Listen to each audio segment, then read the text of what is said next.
I've been trying to warn against this for quite a long time now. Yeah. As I say in Manners of Crowds, I mean, there are very few ways of belonging that we have as human beings beyond the family structure. You have kind of civic, let's say, wider tribal structures, city-like things. You have the nation as the widest form of belonging. You have religion, and not much more. We know all the downsides of religious affiliation as well as the upsides. We know the downsides as well as the upsides of national belonging. Belonging by identity grouping is in some forms rather new.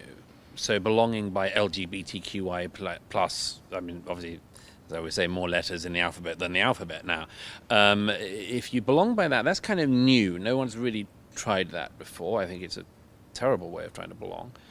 And both these things are rather new. They have very obvious downsides. They just haven't been tried enough yet for the people trying them to see them. But the downside of racial identity belonging, we've been through this many times before. Are there upsides? Sure, for some groups, for a small amount of time. There are more downsides than upsides.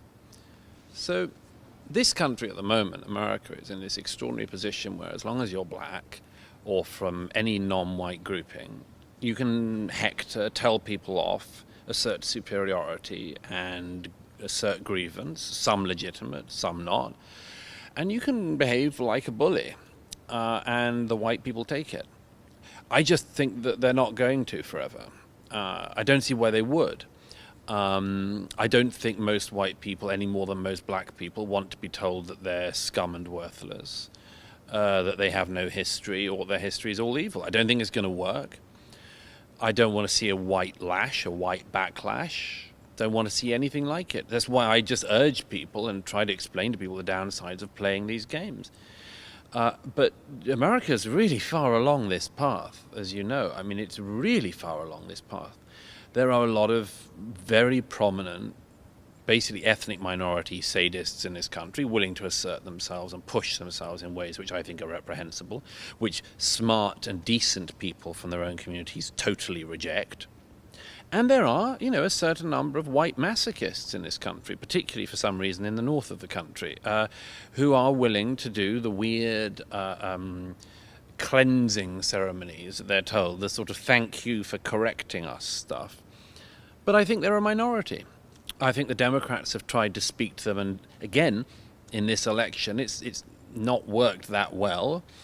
They've got to be more centrist, more mainstream, and be able to speak to ordinary people. And we'll see in the next 4 years, if it is, as it looks, a sort of Biden-Harris, or rather Harris-Biden administration, whether they try to push this crap on the American people more, or whether they realize it's divisive, it's ugly, and it's going to lead to division, not some kind of healing. I should stress, I've spoken to people on this trip, many of my left-wing friends and contacts in this country who sort of, they're a bit too fine about this. They're a bit too fine about it. If I was of the ideological political right Trump group in this country, and I thought it was likely that any of my side were likely to be coming out and burning the whole damn place down, I would be working to make sure that didn't happen. I don't know if the left in this country is working to make sure that doesn't happen from their own side, but I don't see much of it. I see a kind of frivolity. Like, there's a frivolity about looting in this country now. It's really quite shocking. Really, really shocking. You get looting in a place like Philadelphia last week, and people are it's just a bit of looting. There was a store worker the other day I said, well, you looted badly in July. Yeah, we were looted a bit. That's not normal. And you have to remind American friends it's not normal. It's not normal to have people on the political left excusing routine looting, routine violence, routine burning. You even get this bit on the left here of, well, they're all insured. These businesses are insured. How do you know that? How do you know that?